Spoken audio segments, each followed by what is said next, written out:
So finally transfer window and हो चुका है।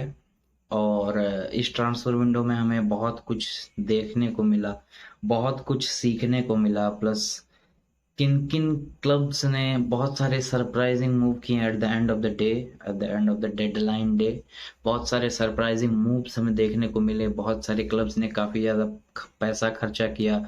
प्रीमियर लीग ने अकेले 2.1 बिलियन खर्चा किया इस ट्रांसफर विंडो। प्लस कुछ टीम्स ऐसे भी थे जिन्होंने बहुत बहुत ज़्यादा स्पेंड किया। नॉटिंघम फॉरेस्ट ने 22 प्लस प्लेयर्स लाए अपने स्क्वाड के लिए।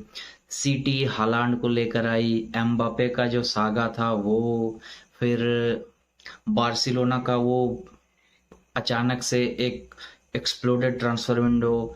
चेल्सी के साथ बहुत ज़्यादा धोखा होने के बाद उनके साइनिंग्स, आर्सेनल का री इमर्जेंस, यूनाइटेड के कुछ साइनिंग्स, तो सब सब सब के बारे में आज हम इस वीडियो में बात करेंगे। और मैं इस वीडियो को मैंने 2 पार्ट्स में डिवाइड किया हुआ है ताकि लंबा ना बन जाए और आपको देखने में दिक्कत ना हो। इस वजह से मैंने वीडियो को 2 पार्ट्स में डिवाइड किया है। तो जिसने भी उस बेल आइकन को नहीं दबाया उसको दबा लें प्लीज़। एंड सब्सक्राइब नहीं किया तो सब्सक्राइब कर लें चैनल को। प्लस लाइक द वीडियो, अगर आपको अच्छा लगता है तभी लाइक करें। कमेंट करें जरूर कि आपको इस ट्रांसफर विंडो में कौन कौन सी चीज़ें पसंद आई। सो मूव करते हैं आगे। और ये ट्रांसफर विंडो, मैं अगर बोलूँ तो ये ट्रांसफर विंडो 2 टीम्स के लिए बहुत ज़्यादा इंपॉर्टेंट था। 2-3 जितने भी ले लो आप, मैं मेरे हिसाब से 2 टीम्स के लिए ये ट्रांसफर विंडो बहुत ज़्यादा इंपॉर्टेंट था। One is Arsenal and other is Manchester United. So पहले हम उन्हीं 2 टीम्स को कवर करेंगे कि हाँ, क्या भूल चूक हुई या फिर रेटिंग्स क्या है उनके इस ट्रांसफर विंडो के। So first let's talk about Arsenal. Arsenal ने क्या किया इस ट्रांसफर विंडो। सो आर्सेनल का देखो मेन क्या था कि उनको चाहिए थे प्लेयर्स, क्योंकि लाकाजेट, ओबामेयांग ये सब जा चुके थे। प्लस मिडफील्ड में डेप्थ सा नहीं था। लास्ट जनवरी हमने देखा ही था कि उनका एक अच्छा रन ऑफ फॉर्म चल रहा था, but due to injuries and other issues, red card वेड कार्ड का जो डिसिप्लिनरी इश्यूज थे, उसकी वजह से उन्होंने बहुत कुछ लूज किया लास्ट सीजन। हो सकता था वो जीत जाते काराबाओ कप, अगर जाका का वो रेड कार्ड नहीं होता तो शायद जीत सकते थे। प्लस इंजरीज अगर नहीं होती टॉमस पार्टी को, तो फिर वो अभी चैंपियंस लीग फुटबॉल खेल रहे होते। तो उन चीज़ों को नज़र रखते हुए आर्टेटा का एक प्लानिंग था कि हाँ, हम इस ट्रांसफर विंडो जाएंगे, कुछ अच्छे प्लेयर्स लाएंगे। हाँ, हमें जो नीड है वही प्लेयर्स लाएंगे, ना उससे ज़्यादा प्लेयर्स लाएंगे ना उससे कम प्लेयर्स लाएंगे। नीड के हिसाब से हम जाएंगे, हम अच्छे से प्लेयर्स ढूंढेंगे और लाएंगे। सो इस सीजन अगर आप देखो इस ट्रांसफर विंडो में आर्टेटा का जो पहला साइनिंग था, आई थिंक वो फाबियो कार्वालियो था, I guess. Then Oleksandr Zinchenko, then Gabriel Jesus, Saliba को लोन से लाना। सो एक प्री प्लान मैं बोल सकता हूँ आर्टेटा के लिए, क्योंकि उनको जितने भी सारे प्लेयर्स चाहिए थे वो डेडलाइन के पहले ही चाहिए थे।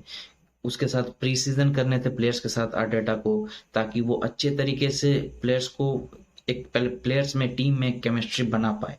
बट हाँ, कुछ ऐसे भी प्लेयर्स हैं जिसको आर्सेनल नहीं ले पाई एट द एंड, और उनमें सबसे बड़ा नाम आता है यूरी टेलीमेंस का।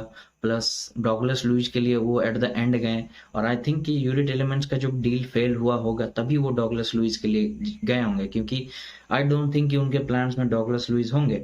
मार्को एसेंसियो का डील नहीं हो पाया, प्लस पेड्रो नेटो का डील नहीं हो पाया, प्लस येरेमी पिनो का डील नहीं हो पाया उनके लिए। सो ये उतार चढ़ाव वाला ट्रांसफर विंडो था आर्सेनल के लिए। बट हाँ, उन्होंने साइनिंग्स काफ़ी अच्छे अच्छे निकाल लिए हैं, और वो हमें देखने को मिल रहा है जिस तरीके से वो गेम्स खेल रहे हैं अभी सीजन के स्टार्टिंग में। जिस तरीके से उनका स्टार्ट रहा है, पॉजिटिव स्टार्ट रहा है, जिस तरीके से एक भी मैच लूज ना करना, ये बहुत बहुत बड़ी बात होती है जब आप आर्सेनल हो। पिछले 3 सीजन से आपका अच्छा नहीं चल रहा। लास्ट सीजन आपने शुरू के तीनों गेम्स हारे थे, 9 गोल कंसीड किए थे। बट इस सीजन को अपोजिट रहा, उन्होंने काफ़ी अच्छा किया, और जितने भी साइनिंग्स थे वो top top of the league है, top of the league on point signing से मिकेल आर्टेटा के। जितने भी साइनिंग्स उसने किए हैं सारे उनको उस टाइप का एक वर्क रेट प्रोड्यूस कर रहे हैं टीम के लिए।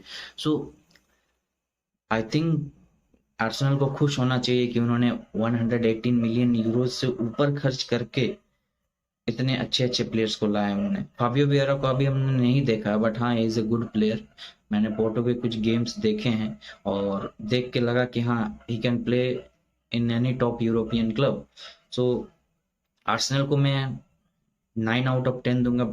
9/10 में इसीलिए दूंगा इस ट्रांसफर विंडो में क्योंकि अगर वो एक मिडफील्डर ले आते तो उनका जो डेप्थ का प्रॉब्लम है मिडफील्ड में वो सॉल्व हो जाता। प्लस निकोलस पेपे को लोन में भेजने के बाद उनके पास एक प्रॉपर रिप्लेसमेंट नहीं है विंग्स के लिए।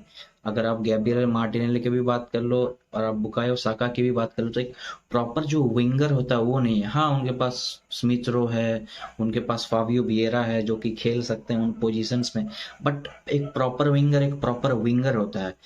पेसी विंगर चाहिए आपको अगर आप प्रीमियर लीग में खेल रहे हो। और जिस तरीके का इस सीजन चलेगा आपका कि जिस कंजेस्टेड वे में चलेगा मैचेस, यूरोपा लीग है आपके पास प्रीमियर लीग है, तो आपको चाहिए होता है कि हाँ एक आप प्रॉपर बैकअप रखो। जैसे बार्सिलोना ने प्रॉपर बैकअप लेकर रखा है, मिडफील्ड को उन्होंने ओवरलोड कर दिया इस सीजन। सो उस तरीके से प्रॉपर बैकअप लेके आपको चलना पड़ता है जब आप एक लॉन्ग रन ऑफ फॉर्म के लिए जाओगे, क्योंकि आर्सेनल का जो मेन फोकस होगा आई थिंक टाइटल पे होना चाहिए, क्योंकि the way they started this year's Premier League, तो उनका फोकस जो मेन फोकस होना चाहिए मेरे हिसाब से प्रीमियर लीग टाइटल पे होना चाहिए। हाँ भले City are the best team in Premier League right now, but फिर भी एक आपको एक फाइट देना पड़ेगा सिटी को, क्योंकि अगर आप फाइट नहीं दोगे इतने अच्छे अच्छे साइनिंग्स करने के बाद तो फिर क्या ही फायदा इतने अच्छे साइनिंग्स करने का। सो आई विल गिव देम ए 9/10। वो ला सकते थे मिडफील्डर भी, जो मिडफील्डर उनको डेप्थ में चाहिए। टेलीमंस आप बात कर लो, या फिर अगर वो डॉगलस लुइस के लिए भी गए थे तो अगर वो डील कंप्लीट कर लेते तो ये 10/10 होता उनके लिए ये ट्रांसफर विंडो। सो ठीक है, अब जो है जनवरी में देखेंगे क्या करते हैं वो लोग, क्योंकि अभी से मिडफील्ड में प्रॉब्लम्स आना स्टार्ट हो चुकी हैं आर्सेनल के। ये इंजर्ड आपका एलनीनी इंजर्ड हो गया है, फिर थॉमस पार्टी इंजर्ड हो गया, तो दिक्कतें तो आना स्टार्ट हो चुकी हैं उनके लिए। बट ठीक है जो होगा आप देखेंगे जनवरी ट्रांसफर विंडो में। सो अब हमारा जो अगला टीम है वो है मैनचेस्टर यूनाइटेड। और मैनचेस्टर यूनाइटेड ने भी 200 मिलियन से भी ज्यादा खर्च किए इस transfer window, bringing Casemiro, Anthony from Ajax, plus Dubravka from Newcastle, and Tyrell Malacia from Feyenoord, and Martinez from Ajax. So उन्होंने 200 मिलियन से भी प्लस का खर्चा किया इस सीजन अपने स्क्वाड के डेप्थ को बढ़ाने के लिए। और अपने जो फर्स्ट टीम प्लेयर्स हैं उनको उन्होंने बहुत बहुत मतलब बेंच पे ज्यादातर हमें प्लेयर्स अभी देखने को मिलते हैं, लाइक्स ऑफ मैगवायर, रोनाल्डो, ये लोग ज्यादातर हमें बेंच पे देखने को मिलते हैं। क्यों? क्योंकि एरिक टेन हैग ने अपने स्क्वाड में डेप्थ लाया, अपने उनको वो प्लेयर्स एरिक टेन हैग ने वो प्लेयर्स लाया जो उस बंदे को चाहिए थे कि हाँ मुझे एक डिफेंसिव सॉलिडिटी चाहिए, तो मुझे चाहिए मार्टिनेज जैसे प्लेयर्स, जो कि वारान के साथ हमने देखा है लास्ट के मैचेस में the way he played with वरान, सो समथिंग एल्स। बहुत ऐसा परफॉर्मेंस काफी समय से हमने नहीं देखा यूनाइटेड से, क्योंकि मैक्सिमम टाइम उनका डिफेंस बहुत ज्यादा स्लॉपी होता था जिसके वजह से वो लोग गोल ज्यादा कंसीड करते थे। But now things are different, things are very very much different. उन्होंने डुबरावका को लाया as a proper backup for David de Gea, क्योंकि आपको बैकअप चाहिए जब आप एक बड़े सीजन में जा रहे हो और आपका टारगेट कुछ हो कि हाँ मुझे यूरोपियन फुटबॉल खेलना है next season, not European football but champions league football मुझे खेलना है नेक्स्ट सीजन। तब आपका ये टारगेट होना चाहिए कि हाँ आपके पास बैकअप अच्छा हो। बैकअप, अगर मैं बैकअप की बात करूं तो गोलकीपर का ले लो, आप डिफेंस में ले लो, मिडफील्ड में ले लो, प्लस विंग्स में ले लो, या फिर स्ट्राइकर में ले लो, आपके पास बैकअप होना चाहिए। सो जो उन्हें चाहिए थे उस टाइप के प्लेयर्स उन्हें लाए, बट आई थिंक कि एक जगह उन्होंने मिस कर दिया। अगर वो एक स्ट्राइकर ले आते प्रॉपर स्ट्राइकर बैकअप के लिए तो चीजें कुछ डिफरेंट सी होती मैनचेस्टर यूनाइटेड के लिए। अगर वो विक्टर ओशिमैन के लिए गए थे, अगर विक्टर ओशिमैन को लोग ले आते तो भाई दे मतलब अनस्टॉपेबल होते इस सीजन कम से कम मैनचेस्टर यूनाइटेड। साइनिंग्स काफी अच्छे रहे हैं। कैसेमीरो मूव करता है चैंपियंस लीग जीतने के बाद, one of the best central defender in the world, defensive midfielder, one of the best defensive midfielder in the world, plus Anthony, one of the hottest prospect in the world, Martinez, Lisandro Martinez, one of the best centre back in the world. बहुत लोग doubt कर रहे थे कि हाँ क्या Lisandro Martinez चल पाएंगे इस सीजन मैनचेस्टर यूनाइटेड के लिए, but after giving 2 man of the match performances plus rock solid performance in each and every match, he proved everyone wrong, Lisandro Martinez. Plus Tyrell मलासिया का जो साइनिंग हुआ है, Tyrell मलासिया ने पूरे तरीके से बेंच कर दिया ल्यूक शॉ को, क्योंकि उस बंदे का जो वर्क रेट है इट्स इनसेन। अलग तरीके का प्लेयर है वो, बहुत बहुत बेहतरीन प्लेयर, मतलब बहुत अच्छा साइनिंग देखने को मिला। बहुत दिनों बाद मैनचेस्टर यूनाइटेड ने पैसे, भले उन्होंने ओवर पे किया है 2-3 प्लेयर्स के लिए, कैसेमीरो के लिए उन्होंने ओवर पे कर दिया है अराउंड 82 मिलियन के आसपास, फिर एंटोनी के लिए उन्होंने ओवर पे किया है अराउंड 100 मिलियन। सो ओवर पे उन्होंने किया है, बट उन्हें क्वालिटी वाली चीजें मिली हैं। Tyrell Malaysia, what A player he is, मतलब मुझे तो ये लगता है कि बाकी यूरोपियन जो टॉप टीम्स हैं उनकी नज़र उन पे गई क्यों नहीं, क्योंकि जिस तरीके से टैलेंट को ढूंढा है मैनचेस्टर यूनाइटेड ने, he is a top talent man, he is a top talent, और ये आगे हमें देखने को मिलेगा। बहुत सारे असिस्ट आने वाले हैं मलासिया के तरफ से। सो बहुत अच्छा गया ट्रांसफर विंडो मैनचेस्टर यूनाइटेड का भी, एंड मैं रेटिंग दूंगा 8/10, बिकॉज वो ला सकते थे एक स्ट्राइकर तो बेटर हो जाता, क्योंकि वो ना ही आप देख रहे हो एरिक टेन हैग रोनाल्डो को भी उतने ज्यादा चांसेस नहीं दे रहे हैं, तो फिर आई डोंट थिंक सो कि रोनाल्डो को रखने का कुछ तुक बनता है अभी स्क्वाड में, क्योंकि उस अगर रोनाल्डो को भेज देते हो तो फिर उसे कहीं और गेम टाइम मिलेगा, और ये वर्ल्ड कप ईयर है, गेम टाइम बहुत ज्यादा जरूरी है किसी भी प्लेयर हो, चाहे आप लियो मेसी हो, चाहे आप रोनाल्डो हो, चाहे आप नेमार हो, चाहे आप रामोस हो, चाहे बेंजेमा हो, एम्बापे हो, कोई भी हो, आपको गेम टाइम जरूरी है, क्योंकि आप एक वर्ल्ड कप ईयर में जा रहे हो, वर्ल्ड कप खेलना है आपको 2 महीने बाद। So I think he will consider Ronaldo, but देखो क्या होता है। बट हाँ, रोनाल्डो के लिए भी एक फेलियर रहा ये ट्रांसफर विंडो, क्योंकि उस बंदे को कहीं मूव कर जाना चाहिए था मेरे हिसाब से, क्योंकि वो चांसेस उसको नहीं मिलेंगे मैनचेस्टर यूनाइटेड में जितना उस बंदे को मिलता कहीं और। बट ठीक है, चीज़ें चलती रहती हैं, एंड मैं मैनचेस्टर यूनाइटेड के इस ट्रांसफर विंडो को रेट करूंगा 8/10। So our next club is Chelsea. So जब आप देखते हो कि नए ओनर्स आते हैं क्लब में, तो फैंस के बहुत सारे एक्सपेक्टेशंस होते हैं, प्लस मैनेजर का भी बहुत सारा एक्सपेक्टेशंस होता है उस ओनर से कि हाँ वो आपको ज्यादा से ज्यादा पैसे देगा खर्च करने के लिए ट्रांसफर मार्केट में, और हमें चेल्सी से वही देखने को मिला है, the way they spend the big big money in this transfer window, हमें वही देखने को मिला है। आफ्टर लूजिंग रोडिगर लास्ट ईयर, उनका डिफेंस एक लूपहोल सा बन गया था जो हमें शुरुआती गेम्स में देखने को मिला था। So they signed Kalidou Koulibaly from Napoli, plus they signed Wesley Fofana, they signed Raheem Sterling, they signed Marc Cucurella, and at the end of the transfer market, मतलब जब डेडलाइन डे था, तब उन्होंने बोबा correct, I think they signed Aubameyang and they signed Denis Zakaria at the end of the day. तो ये जकारिया का जो डील था ये अनएक्सपेक्टेड था, बहुत ज्यादा अनएक्सपेक्टेड था जकारिया का डील। किसी ने एक्सपेक्ट नहीं किया था कि हाँ कोई एक प्लेयर जो अभी 6 महीने पहले ही उसने यूवेंटस को ज्वाइन किया था एज ए फ्री एजेंट, सो कोई ऐसा प्लेयर जो 6 महीने पहले एक टीम को जिसने ज्वाइन किया हो वो फाइनली मूव कर जाएगा, वो भी चेल्सी के लिए।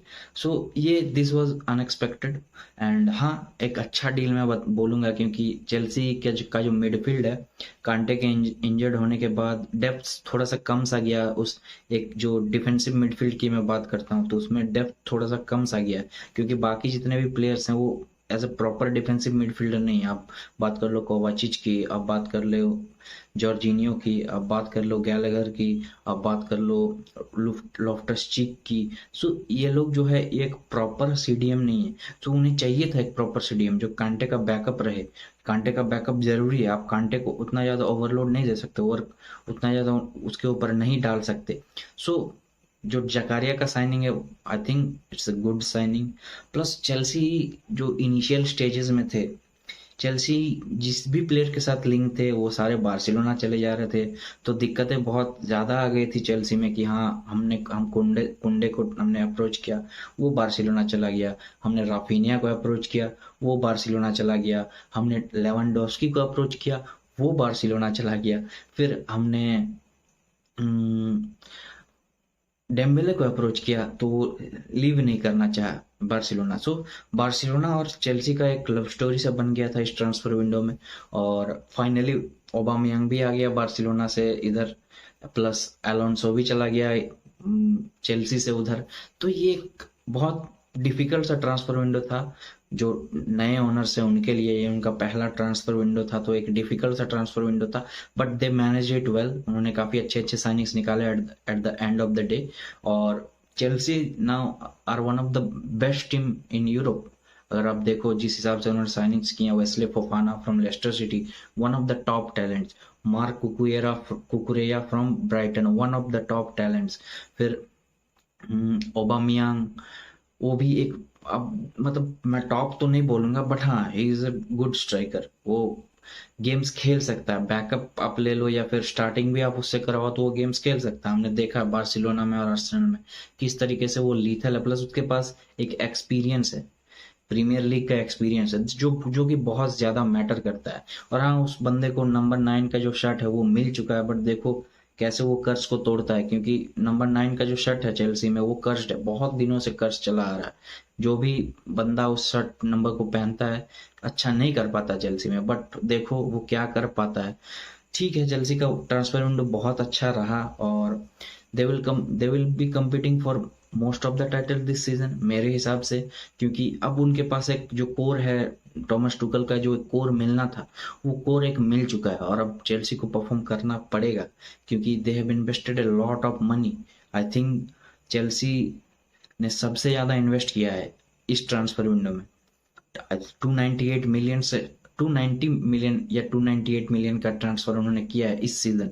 सो ये बहुत ज्यादा मायने रखेगा टूखल के लिए, क्योंकि टूखल को एक कोर मिल गया, उसी कोर में उसको बिल्ड करना फिर से, जिस तरीके से उस टूखल ने बिल्ड किया था 2 सीजन पहले स्क्वाड को चैंपियंस लीग के लिए, या फिर नेक्स्ट सीजन टाइटल रेस के लिए। सो इस सीजन भी टूखल को उसी कोर के अराउंड बिल्ड करना पड़ेगा।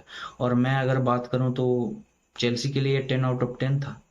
हाँ, भले उन्होंने काफी अच्छे अच्छे प्लेयर्स मिस किए हैं, बट उसके in place of that they bring some good players also. तो चेल्सी के लिए विंडो 10 आउट ऑफ 10 था। So now let's move to the other big big club जो कि लिवरपूल है। और लिवरपूल के लिए ये विंडो मैं नहीं बोलूंगा कि उतना खास रहा। भले उन्होंने डार्विन नूनियस को लाया, बट उन्होंने माने को खो दिया at the starting of the window. They lost माने टू बायर्न म्यूनिक, 32 मिलियन का कुछ डील था, सो वो हो गया। उसके बाद एक जो होता है कि हाँ आप सर्च करते हो कि हाँ हम प्लेयर्स लाएंगे, अगर हमारे प्लेयर्स चले गए तो हम उस कैलिबर का एक प्लेयर लाएंगे। तो उन्होंने फाबियो कार्वालियो को पहले ही साइन कर दिया था, बट ही इज यंग, उसको अभी टाइम चाहिए, उसको ग्रो करने के लिए, डेवलप करने के लिए बहुत ज्यादा टाइम चाहिए अभी। तो उनको चाहिए कि हाँ हमें एक प्लेयर चाहिए जो माने को रिप्लेस कर दे, बट ऐसा हुआ नहीं। उन्होंने डार्विन नूनियस को लिया, दो इज अ गुड साइनिंग, बहुत अच्छा साइनिंग है। बट जो एक एक्सपेक्टेशन रहता फैंस का या फिर मैनेजर का, वो नहीं निकल पाया अभी तक डार्विन नूनियस से। क्योंकि मैक्सिमम 2-3 गेम से तो वो सस्पेंडेड ही हैं। आफ्टर दैट उन्होंने जो हेडबट मारा था उसके बाद से तो वो सस्पेंडेड ही हैं। तो वैसा कुछ देखने को मिला नहीं डार्विन नूनियस से अभी।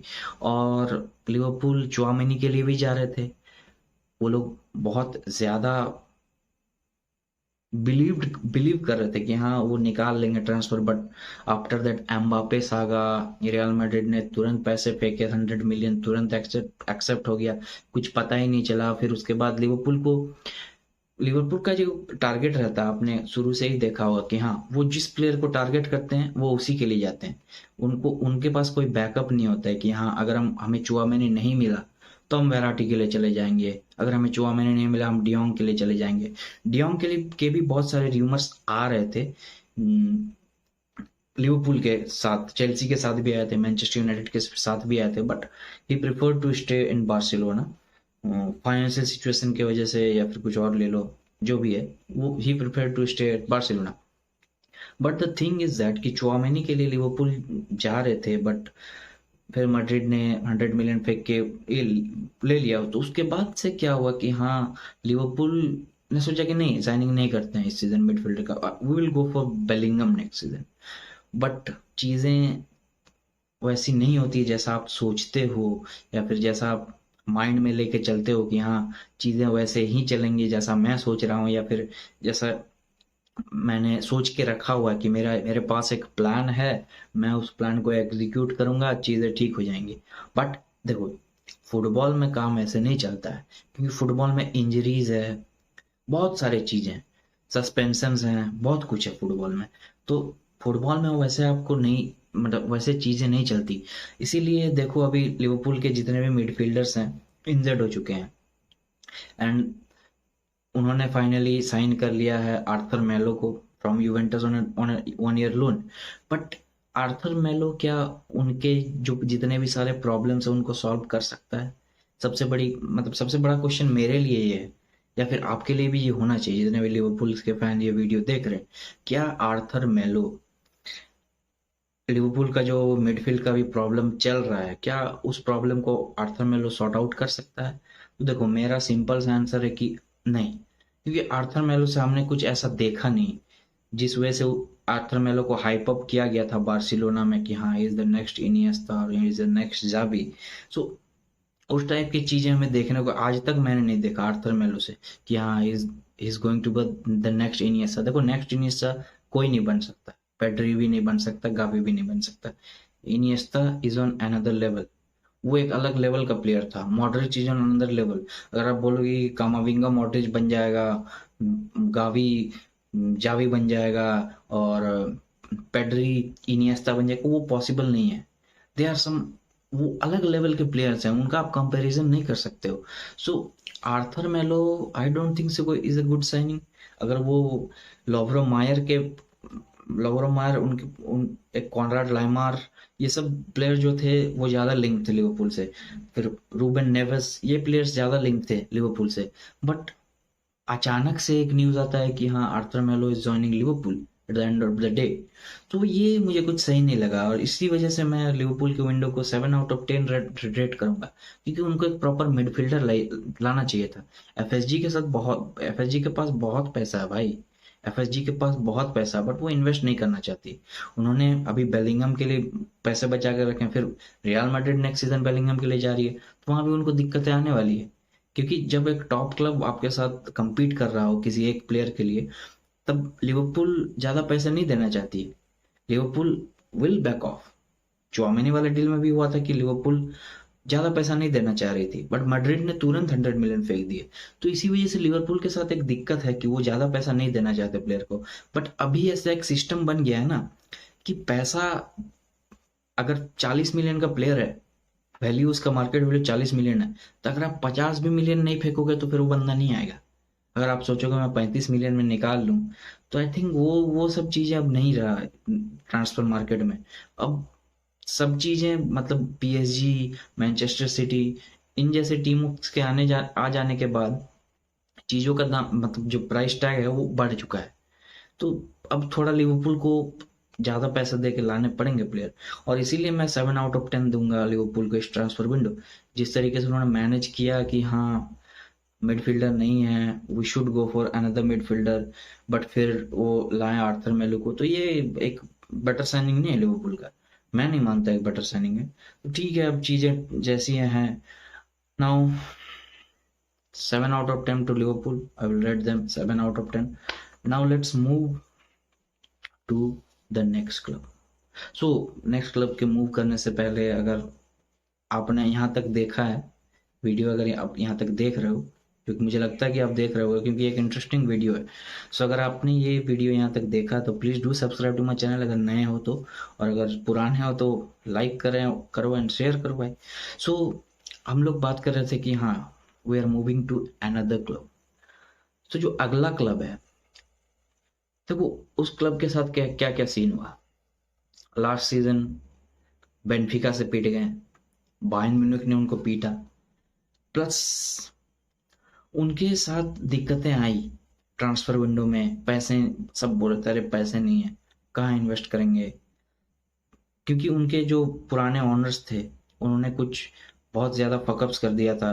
कुटिन्यो को ले आए, डेम्बेले को ले आए, ज़्यादा पैसा देके सबका वेजेस बढ़ा दिए, मिलियन में वेजेस देने लगे, जिसके वजह से क्लब्स में फाइनेंशियल डिस्टेबिलिटी आ गई थी। तो जिसको ठीक करने का जिम्मा लिया जोआन लपोर्टा ने। Is a good manager, good president, वो बहुत अच्छा प्रेसिडेंट है। सो उसने क्या किया कि क्लब्स के जो एसेट्स थे उसको बेचना स्टार्ट कर दिया for the good of the club. बहुत लोग बोलते अरे ये तो क्लब के एसेट्स बेच रहा है, क्लब डूब जाएगा, क्लब के पास मतलब कुछ रहेगा नहीं ये करने को। बट देखो, मैं भी अगर मान के चलो मैं भी किसी चीज का मालिक हूँ, तो मान के चलो कुछ ऐसा है जो डूब रहा है, मेरे से पहले जो मालिक हुआ करता था उसने डुबा के रखा है उन चीजों को, तो मेरे पास क्या होंगे कि मैं पैसे कहाँ से निकालूं। मेरे पास रिस्क लेने के लिए एक प्रॉपर टाइम होगा कि हाँ, मैं कंपनी के एसेट्स बेचूं और उससे जो पैसे आते हैं उनको इन्वेस्ट करो। सो लपोर्टा ने वही किया। उसने कंपनी बार्सिलोना के एसेट्स बेचे और पैसे इकट्ठा किए उसने और प्लेयर्स पे इन्वेस्ट किया। क्योंकि देखो, प्लेयर्स पे इन्वेस्ट करना बहुत ज़रूरी है। अगर आप यूरोप में सरवाइव करना चाहते हो तो आपको इन्वेस्टमेंट चाहिए प्लेयर्स पे, आपको इन्वेस्ट करना होगा, टॉप प्लेयर्स लाने पड़ेंगे। और बार्सिलोना मेसी जाने के बाद वैसे कुछ टॉप प्लेयर्स नहीं है। पेड्री को ले लो, आंसू फाती तो मैक्सिमम टाइम इंजर्ड रहता है, एंड गावी को छोड़ के सेंटर बैक में पेयर भी आप देखो, एरिक गार्सिया और पीके का पेयरिंग था सेंटर बैक में। जॉर्डी अल्वा एजिंग है, उधर जॉर्डी अल्वा था। राइट बैक में डेस्ट था जो कि कुछ नहीं कर पा रहा था। हाँ, अराहो है, बट अराहो कुछ भी करो, एक सेंटर बैक है, वो कितने ही दिन आपका राइट बैक को संभाल लेगा। सो चीजें ठीक नहीं थी बार्सिलोना में। बट फिर लापोर्ता ने इन्वेस्ट किया, लेवांडोस्की को लाया, राफिनिया को लाया, कुंडे को लाया, फिर कैसी को लाया, क्रिस्टियनसन को लाया, फिर at the end of the day Marcos Alonso को लाया, बेलरिन को लाया। प्लस एक सीक्रेट सुपरस्टार आने वाला था, एक सीक्रेट सुपरस्टार का साइनिंग होने वाला था जो कि अराउंड 90 to 100 मिलियन का होता। I can guarantee that 90 to 100 million का वो साइनिंग होता। और आई थिंक आपको अगर नहीं पता है तो सीक्रेट सुपरस्टार कोई और नहीं बल्कि बर्नार्डो सिल्वा था। क्योंकि they were trying for Bernardo Silva from the first to the last day. और लपोटा को ये करना था, फैंस को इकट्ठा करना था, क्योंकि एक सर्टेन टाइम के बाद फैंस अलग से हो गए थे। मेसी के जाने के बाद फैंस टूट से गए थे बार्सिलोना के कि हाँ अब क्या होगा, अब हमारे पास कोई बड़ा बड़ा प्लेयर नहीं है, अब हम क्या करेंगे, अब यूरोपियन कंपटीशन हम खेलेंगे कैसे। मेसी था तो हाँ चलो मेसी है कुछ कर लेगा। ला लीगा में जब बार्सिलोना हार रही होती थी, मेसी आता था, गोल स्कोर कर देता था, बार्सिलोना जीत गई। बट पिछले सीजन ऐसा कुछ हुआ नहीं। जाबी को एक टूटा फूटा बार्सिलोना मिला था, उसने बहुत ट्राई किया, कुछ साइन किए उन्होंने, उसने प्लेयर्स जनवरी ट्रांसफर में Ferran Torres, but Ferran Torres successful नहीं रहा बिल्कुल। ओबामयांग को साइन किया, Aubameyang is a successful signing for me more than Ferran Torres. So successful नहीं हुए, बट फिर भी उसने पैसे फेंके कि हाँ रिस्क लेना है। तो लपोटा का ये बहुत बड़ा गैम्बल है, ये बहुत बड़ा गैम्बल है, ये लपोटा को भी पता है। और अलेमानी जो है, माथेओ अलेमानी, उनका स्पोर्टिंग डायरेक्टर या जो भी है, उस बंदे को भी पता है कि हमने एक बहुत बड़ा गैम्बल लिया हुआ है, अगर ये फेल हो जाता है हम बहुत दिक्कत में आ सकते हैं, but at least we should try it. हमें वो करना पड़ेगा for the welfare of the club, क्योंकि क्लब एक अलग स्तर में जा रहा है, एक बहुत डाउनग्रेड हो रहा है क्लब का। तो हमें उन चीजों को ठीक करने के लिए कुछ इन्वेस्टमेंट डालना पड़ेगा, और उन्होंने प्रॉपर इन्वेस्टमेंट डाले। वही प्लेयर्स को लाए जिनकी नीड थी उन्हें, और वो दिखाना चाहते थे कि हाँ we are back, Barcelona are back in the transfer market and in the European competition. और इन्हीं ट्रांसफर के वजह से आई वुड से कि Barcelona are one of the favourites to lift this year Champions League. और अगर वो चैंपियंस लीग नहीं लिफ्ट करते तो भाई दिक्कतें हैं, बहुत ज्यादा दिक्कतें हैं बार्सिलोना के साथ, क्योंकि उनका एक प्रॉपर प्लान है कि हाँ हमने जो इन्वेस्टमेंट किया है इस समर वो हमें कुछ ना कुछ ला के दे। तो ला लीगा ठीक है, ला लीगा छोड़ो, ला लीगा बहुत बाद की बात है, बट चैंपियंस लीग के लिए उन्होंने इन्वेस्ट किया है, ना कि ला लीगा के लिए, समझ रहे हो। सो ठीक है, सीक्रेट सुपरस्टार नहीं आया, बट हाँ जैसा है ठीक है, आ जाएगा शायद जनवरी में आ जाए, नेक्स्ट विंडो में आ जाए, नेक्स्ट समर विंडो में आ जाए, आ जाएगा। बट हाँ बार्सिलोना ने काफ़ी अच्छे अच्छे स्मार्ट साइनिंग्स किए हैं, बार्सिलोना ने काफ़ी अच्छे साइनिंग्स किए हैं, और I think they are a good team to look out for now in Europe. बहुत अच्छी टीम है यार। सो गाइस ये पार्ट 1 था, यहीं तक था पार्ट 1, और पार्ट 2 में हम लाएंगे कुछ और बड़े बड़े टीम्स को जिन्होंने बहुत सारे साइनिंग्स किए हैं, the likes of Manchester City, PSG, Real Madrid, Tottenham Hotspur, और भी 2-3 टीमें, Juventus, Inter Milan, AC Milan, इन सबको लेकर हम आएंगे पार्ट 2 में। So stay tune and subscribe to my channel.